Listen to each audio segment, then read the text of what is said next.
Postal coding is an integrated data pipeline and insight solution. It addresses the problem of tourism analytics for Daly Park. Leveraging existing web infrastructure, our app obtains park visitors' origin, where our visitors are from, broad demographic information, and what they do while they're at the park. Introducing our team, Thomas, Assad, and Adam, and I'm Noor. So the challenge this year is figuring out who exactly is going to the town of Lincoln's tourism destinations, specifically Charles Daly Park. Let's talk about elements of a good solution. A good solution would have a low cost and it would be easy to implement. It would have a high impact on visitors alongside a high engagement rate. And of course, it would be of high value to the municipality. What currently exists at Charles Daly Park? So we went to find out. The most important thing we discovered while at the park is that there's Cisco Meraki Wi-Fi. Cisco Meraki is a service that Charles Daly Park currently utilizes to deliver free Wi-Fi to its customers.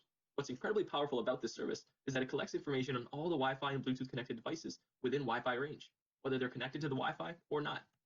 Through the service that already exists and has absolutely no additional cost to the park, we have the power of tracking 3 useful metrics: proximity, engagement, and loyalty. Proximity shares with us how many individuals actually entered the park and how many just passed by. With this, we can quickly estimate how many people entered the park during a given month, week, day, hour, down to the minute. The next metric, engagement, shares with us the amount of time people spend at the park. Whether it's a 20-minute stroll or a 4-hour day painting the beautiful skyline, we can easily identify how many people stayed at the park and for how long. Finally, we can easily estimate loyalty.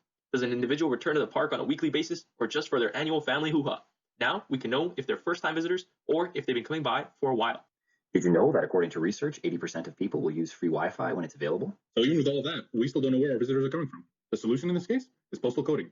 There's a couple of great reasons to collect postal codes. They're not considered personally identifiable information when collected individually, so they're privacy safe.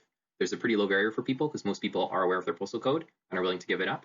And they're really high value because you can attach them to a lot of Statistics Canada variables. So this is just the city of St. Catharines. This is how many distributed postal codes there are across the entire city. And all of those postal code points can be attached to things like income levels of households, mobility and migration statistics, so like how people are getting to work, age and sex information, and housing size, so like how many people live in a household and what type of housing they live in. In order to collect postal codes, we can add a quick change to our free Wi-Fi access page that already exists and ask users to voluntarily provide their postal codes for free Wi-Fi all day long. The project architecture? First, postal codes are collected during sign-in. Then, they're stored in our Cisco database. Then, postal codes are downloaded and matched to census data. And finally, reports or dashboards are generated from that data. To answer the initial challenge question, we built this dashboard with simulated visitor postal code information. It maps visitor volumes by census area and connects those who visit Charles Daly Park to the census variables to uncover visitor demographics and changes in visitor behavior. You can view our live Tableau public dashboard by going to this link. Back to elements of a good solution, we can see that this is low cost and easy to implement. It has a low impact on our visitors, but a very high engagement rate, and it has high value for the municipality. Thank you very much for listening to our presentation.